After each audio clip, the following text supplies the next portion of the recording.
ತುಂಬ ಜನ ಬರೆದಿದ್ದಾರೆ. ಹೌದೌದು, ತುಂಬಾ ಜನ ಮಾತಾಡಿದ್ದಾರೆ, ತುಂಬಾ ಜನ ಬರೆದಿದ್ದಾರೆ, ವೀರಪ್ಪನ ಬಗ್ಗೆ ಬರೆದಿದ್ದಾರೆ, ಮಾತಾಡಿದ್ದಾರೆ. ಆದರೆ ಒಂದು ಬ್ಯಾಲೆನ್ಸ್ಡ್ ಪಿಕ್ಚರ್ ಕೊಡಬೇಕು.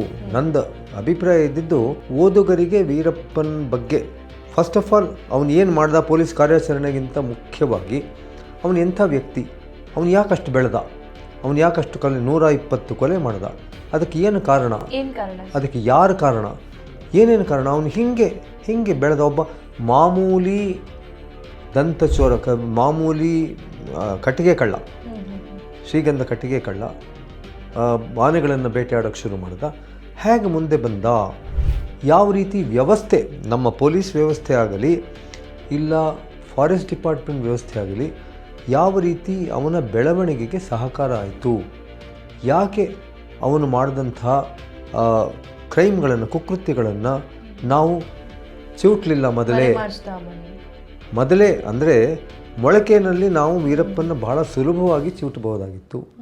ಅದನ್ನು ಮಾಡದೇ ಹೋದ್ರಿಂದ ಅವನು ಒಬ್ಬ ದೊಡ್ಡ ಪೆಡಂಭೂತವಾಗಿ ಬೆಳೆಯೋಕ್ಕೆ ಕಾರಣ ಆಯಿತು. ಅದಕ್ಕೆ ಕಾರಣ ಯಾರು? ನಾವೇ, ಸರ್ಕಾರಿ ಅಧಿಕಾರಿಗಳು ಕಾರಣರಾದರು, ಬೇರೆ ಬೇರೆ ಸಮಾಜದ ಇತರ ಅಧಿಕಾರಿಗಳು ಕಾರಣರಾದರು. ಅವನನ್ನು ನೀವು ಚಾಮರಾಜನಗರದ ಬೂದಿಪಡ್ಗ ಗೆಸ್ಟ್ ಹೌಸ್ಗೆ ಕರ್ಕೊಂಡು ಹೋಗಿ ಕೈಗೆ ಕತ್ತರಿಸಿದ್ದ ಬೇಡಿ, ಕಾಲಿಗೆ ಹಾಕಿದ್ದ ಚೈನು ಅದೆಲ್ಲ ತೆಗೆದುಬಿಟ್ಟು ಅವನಿಗೆ ನೀವು ಎಣ್ಣೆ ನೀರು ಸ್ನಾನ ಮಾಡ್ಕೊಳ್ಳೋಕ್ಕೆ ಬಿಟ್ಟರೆ ಬಿಸಿಲಲ್ಲಿ ಬಿಟ್ರಲ್ಲ, ಅದು ನಮ್ಮ ಪೊಲೀಸ್ ವೈಫಲ್ಯದಿಂದನೇ ಅವನು ತಪ್ಪಿಸ್ಕೊಂಡ. ಕರ್ನಾಟಕ ಪೊಲೀಸ್ ಅವರೇ ಹಿಡಿದಿದ್ರು ಅವನ್ನ, ಅವ್ರದೇ ವೈಫಲ್ಯ, ನಮ್ಮ ವೈಫಲ್ಯದಿಂದ ಅವನು ತಪ್ಪಿಸ್ಕೊಂಡು ಹೋದ್ಮೇಲೆ ಅವ್ನು ಹಿಡಿಯೋಕ್ಕೆ ಆಗಲಿಲ್ಲ. ಅಲ್ಲಿವರೆಗೆ ಅವನು 2 ಅಥವಾ 4 ಕೊಲೆ ಮಾಡಿದ್ದ.